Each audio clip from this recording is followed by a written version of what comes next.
They're more than just a group of people wearing branded wear.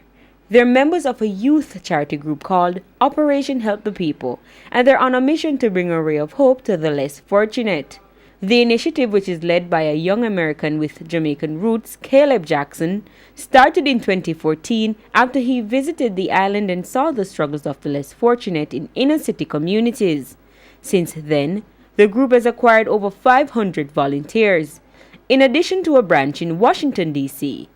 President Matthew McAnuff-Jones says the aim is to empower the volunteers while influencing kindness. The youth are the next generation, and these are the persons that are going to be the next prime ministers, the next CEOs, and it's important to build that kind of ethic that to give back into the community, because some persons are just unluckily born into less fortunate families, but that doesn't mean that we should turn our eyes to them. So far, the group has done over 30 local projects, including school renovations and feeding programs. We take things for granted.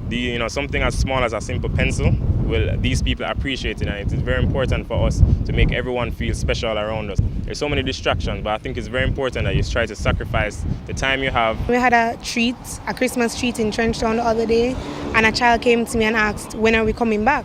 Things like this made me feel really good inside. Knowing in the back of your mind that, hey, this is not something that I get every day, and even though I can't do this every day, it's still touching someone one bit at a time. I believe that creation and wealth weren't distributed properly in this world, and everybody deserves to be loved. They're encouraging youths to give back to society, regardless of age. What we're doing is not the greatest, and that's why we continuously do it over and over. I would really like to see everyone using what God has given them to impact other person's life instead of being selfish. You have clothes that you don't wear anymore. There's so many avenues for clothes donations. You can just simply give your clothes to the Salvation Army. I want them to see us as a family unit. If they have any sort of problem, educational problem, they can't find lunch money, they can't find books, they come to us. With a ray of hope, I'm Kian Morgan.